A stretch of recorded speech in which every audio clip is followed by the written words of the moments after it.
Good morning. It is Wednesday, April the 16th, 2025. And I'm so thankful to say that our taxes, are in the mail. So all is well in that department. But I felt like I needed to do a little woe is me this morning, so I'm going to tell you about our day yesterday as we went to get my husband's number 6 nuclear radiation treatment. All right, you're going to be so excited about this.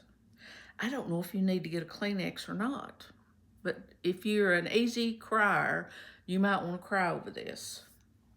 But I'm good this morning. All right. Yesterday morning, my girl was going on a trip that was 4 hours away to this college to go with some FFA students for some competition. So since she stayed overnight, she'll be home late this afternoon. I didn't want her to leave her car up at the school, so I drove her up there yesterday morning. So I got up about 6 and took her to the school. Well, that's not even the saddest part. The night before, she didn't get in from the softball game till almost 11 o'clock. And so you know who was waiting up for her and making sure everything was okay. Then after she got home, she had to pack, take a shower, blah, blah, blah, you know, all that girl stuff. And then got up at 6, got ready, got on the bus, and went on this trip. Okay, so then I go back home, and so about 9, after getting my husband ready for our trip, we had about a two and a half hour trip to go to get his radiation.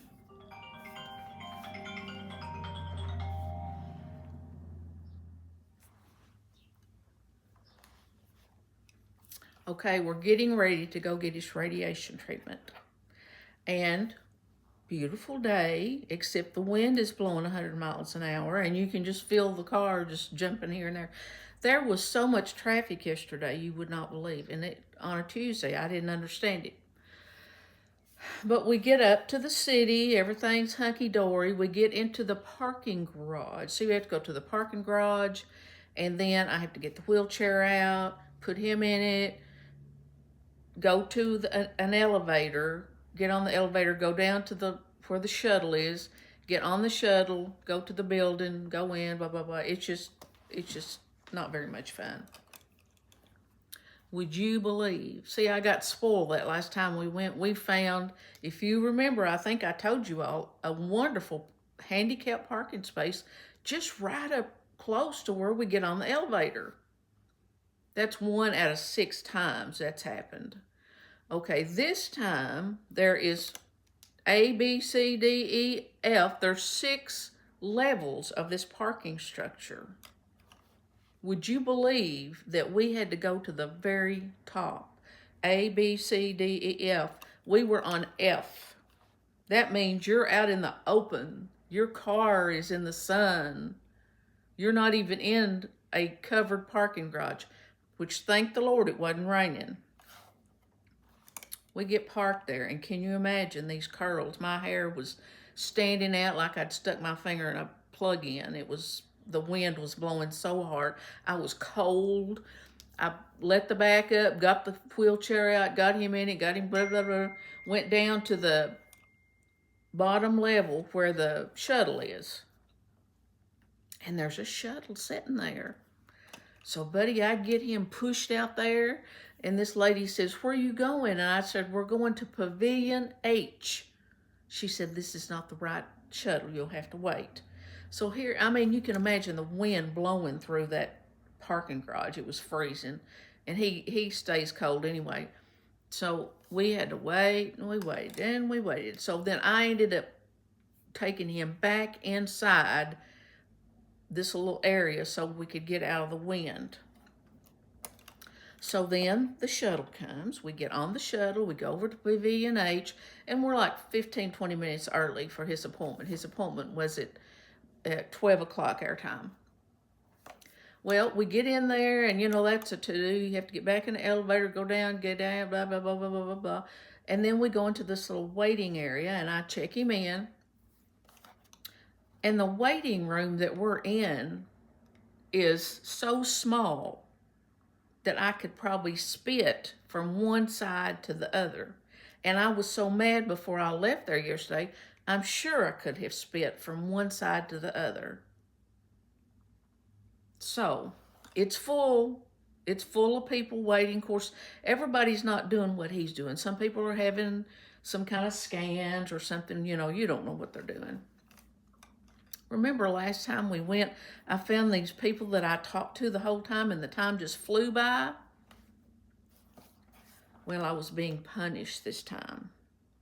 So we sat down. He's in the wheelchair, which he's so long-legged, he's like 6'2" and just a bone. You saw him on a video the other day, how frail he is. Not very stable when he stands up. He needs some support. So here he is in the wheelchair, them big long legs, and he sits there and he sits there. Well, these people in the waiting room, they're going in and out, and then they're leaving. Everybody's leaving. And so then, every time you go, somebody comes and gets you. I have to wheel him out of this little waiting room, down the hall, into a little tiny room. I kid you not. I don't know measurements, but it's not big enough to whip a cat in. And I have to actually back him into this little tiny room.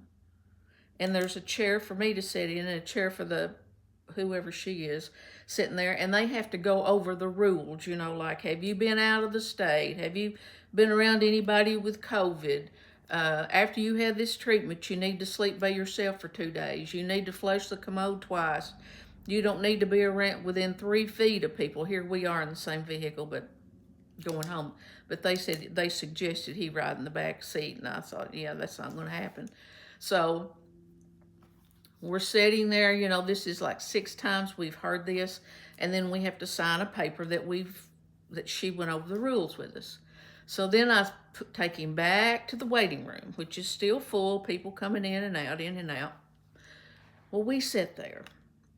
And we sit there, and he looks at me. He's playing on his phone the whole time that we're in there, which he does this at home too. He has the TV going and playing on his phone, like watching like little videos, just little short videos. And I don't know what it is he watches. It's not porn, because most of the time it's going bzzz, like a chainsaw, or it's this Chinese music or something. I tell you, but I thought, poor little fella, he's sitting there in that chair, and I know he's miserable. And he looked at me, and I can't hardly sit here. It's killing my legs. So then, and plus that, my sciatic nerve was starting to act up. So, the right side of my hip was hurting. And I would get up every once in a while and stand around, because after I drive that far and then sit so long, it makes it hurt. Which, who cares? All right. So I help him get out of the wheelchair into a chair, just a regular chair, which helps. Okay, we're there. People are just clearing out of here, and here we sit. So after 2 hours, no, it might have been an hour and a half. I'm sorry, I think it was an hour and a half. I went up to the receptionist, and I said, have they forgotten my husband? And she said, oh, what's his name? So I told her his name. She put it into the computer and saw his name on there. And she said, well, let me ask. So she walks over to this little opening where, I can't see who's on the other side. And I'm sure that they were thinking, this old woman is just a big gripe. And she's talking back and forth to her. And she comes back and says, they'll be after him shortly. I said, okay. So we get back over there, and there's a lady and her daughter in there, and us. We're the only ones left in there. And I said, this is so ridiculous. This makes me furious that we have driven all this way, and his appointment is at 12. And what would they have done if we had been 2 hours late? It wouldn't have been so funny, would it? At least, it seems like to me they should have the courtesy to come in there and say, hey, we're running late. I'm sorry, but, it's going to be a little while. That would even have been different, but here you sit. You're just at their mercy. I got so mad. There was a little fire started in my chest. And I mean, then it got up to like right here,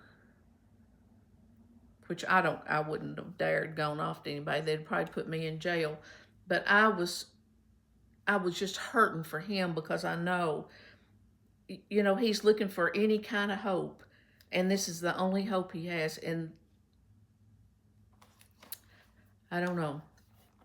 So after 2.5 hours, they came and got him. That was like, shortly, in their words, means about 30 minutes. So they came and got him. Well, then he was gone forever. And he said they took him back there and set him. Of course, they wanted to get it, I guess, away from me. No, I wasn't making a stink or anything, but I felt like it. He was back there probably another hour. So then, finally, after he gets done, we get back up to catch the shuttle back over to the parking garage. Well, by this time, it's 4 or 4:30 our time. And I asked this one guy, is the shuttle still running? And they said, yes. Here we were out on this cold porch. That wind was, you know how cold it was yesterday. We waited for probably 15 minutes. And I said, I'm going to have to take you back on the inside because this wind is so cold. And I thought, well, it'll make me sick too. And, I need to stay well because I've got things to do. Finally, it came. And it was the nicest lady ever was. But she told us she had just started. This might have been her first day, I don't know. Well, see, when you push those wheelchairs, which thankfully I didn't have to do, this guy pushed him up there in the shuttle, then you've got to fasten the front wheels and the back wheels to secure it. I mean, that's the rules. They got to do that. She didn't, the hooks that you do that with, on the back wheels, are up on the wall of that shuttle, and she couldn't get them down. Now, of all the times we've been up there and rode in a shuttle, there's never been over 3 or 4 or 5 people in there. This shuttle was loaded. There was people loaded up in that shuttle, and here we sat. We had to sit there probably 10 or 15 minutes because she radioed some guy, and he said he would come show her how to take them off. She said they had shown her once, but I mean, she was yanking on those big metal hooks on the wall of that shuttle. Couldn't get them off. Nobody knew how to get them off. And I was sitting there just like, hey, whatever. Just let it ride, whatever. I started to say, that shuttle was full. I started to say, let's just leave him out on the sidewalk and we'll go back to the parking garage. But then I thought, he wouldn't think that was funny because, he has no sense of humor. And that's not very nice. So I didn't say it. Well, we waited and waited for Joe or whatever his name was. He was going to come get him hooked up. She got the front ones hooked up, but we couldn't leave without the back ones. Well, she was just rattling and just apologizing, and people were saying, why don't you try this? Why don't you do that? And all that. So finally, right before help showed up, she got the hooks off the wall, got him down in there, and got him hooked up. Well, everybody gave her a big clap. I mean, the whole shuttle was just clapping. Yay, she got it. All right, we get back over to the parking garage, and we get out, and we get in the elevator, and we go to floor F. And it's freezing cold. The wind is blowing 100 miles an hour. I get him in the car. We get the wheelchair in there. I mean, do you know how much a wheelchair weighs? I don't even want to guess. But this morning, whenever I've just taken it back to the pharmacy that we borrow it from, I got my fingers caught in the wheel trying to get it out of my car, but who cares? All right, I'm not bleeding or anything. And I thought, I may not have to do this again. This might be the last time I load this baby in here, and I've got to get it out one more time. Well, I got it in there. All right, my husband has not eaten one bite of food all day long, and it's like 4:30ish, between 4:30 and 5 our time. Well, guess what? When you're in the city and in that time of day, you know what? People are getting off work. The traffic is bumper to bumper to bumper. I don't know how long it took us just to get out of the city. And it was like 2 and 3 lanes of traffic, just bumper to bumper. We hit every red light, but I didn't even get mad because I was just beyond just, Lord, take me home. Let's get out of here. Well, we finally got home, but I didn't get to, I usually take the wheelchair back the day that we get back because they're loaning it to us for free. But they were closed because we didn't get home till nearly 7 o'clock. So I felt sorry for him. He ate, I stopped at McDonald's and he said he could eat an apple pie. And I think he ate half of it. And that's all he ate all day yesterday. So last night, I went to bed at 8:30 because I was zapped. Oh, after I got home, Max and me had to go feed the horses. So after I got finished feeding the horses, getting him fed, taking care of everything, I stretched out on the couch. Well, my husband usually goes to bed about 8, but I don't ever go to bed at 8. But I went to bed at 8:30, and I woke up at 4:30 this morning, so I've been up since 4:30. And I've already, another little sad thing is my husband was so sick this morning, vomiting and diarrhea. And this is the second treatment that he's been really sick. So I had to take the wheelchair back. I went to the post office. I'm going to do this recording real quick. And then I'm going to fill my car up with gas. And then I'm going home. And I may take a nap, who knows? It seems like I was going to tell you something else about that, but Lord, if that's not enough to depress you, I don't know what would. But I found this story that I've got to read to you. And I hope you'll hang on and listen to it and I hope I can get through it without breaking down. It is advice from a retired husband, and I don't know if you've ever heard this or not. But if there's any men out there watching, I don't recommend you following this man's cues in life. But let me read this to you. It's just, maybe it'll cheer your day up. Now, this is advice from a retired husband. It's important for men to remember that as women grow older, it becomes harder for them to maintain the same quality of housekeeping as when they were younger. When you notice this, try not to yell at them. Some are oversensitive, and there's nothing worse than an oversensitive woman. My name is Ron. Let me relate how I handled the situation with my wife, Carol Ann. When I retired a few years ago, it became necessary for Carol Ann to get a full-time job, along with her part-time job, both for extra income and for the health benefits that we needed.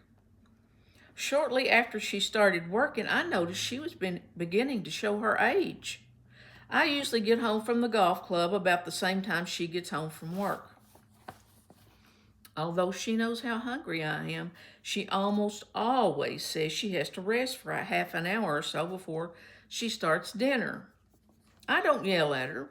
Instead, I tell her to take her time and just wake me when she gets dinner on the table. I generally have lunch in the men's grill at the club, so I'm eating out. So eating out is not reasonable.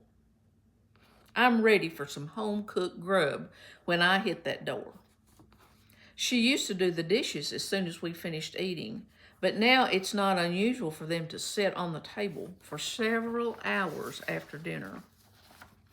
I do what I can by diplomatically reminding her several times each evening that they won't clean themselves. I know she really appreciates this, as it seems to motivate her to get them done before she goes to bed. Another symptom of aging is complaining, I think. For example, she'll say it's difficult for her to find time to pay the monthly bills during her lunch hour. But boys, we take them for better or for worse, so I just smile and offer encouragement. I tell her to stretch it out over 2 or 3, even 3 days. That way she won't have to rush so much. I also remind her that missing lunch completely now and then wouldn't hurt her any, if you know what I mean. I like to think tact is one of my strong points. When doing simple jobs, she seems to think she needs more rest periods. She had to take a break when she was only half finished mowing the yard. I try not to make a scene. I'm a fair man. I tell her to fix herself a nice big cold glass of freshly squeezed lemonade and just sit for a while. And as long as she's making one for herself, she may as well make me one too. I know that I probably look like a saint in the way I support Carol Ann. I'm not saying that showing this much consideration is easy. Many men will find it difficult. Some find it impossible. Nobody knows better than I do how frustrating women get as they get older. However, guys, even if you use a little more tact and less criticism of your aging wife, because of this article, I will consider that writing it was well worthwhile. After all, we're put on this earth to help each other. Signed, Ron.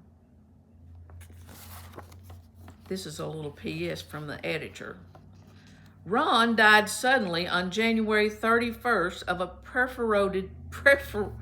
perforated rectum.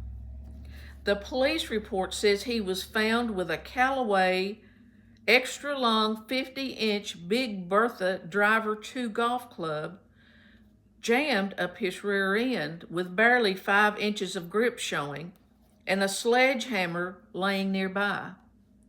His wife, Carol Ann, was arrested and charged with murder.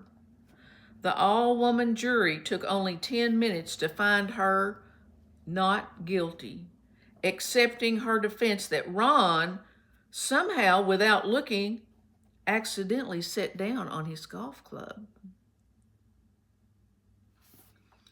So, if any of you men out there, if that relates to you, you might want to give it a second thought before you say too much to us women, because we can only take so much. Hey, I hope you got a chuckle out of that little story.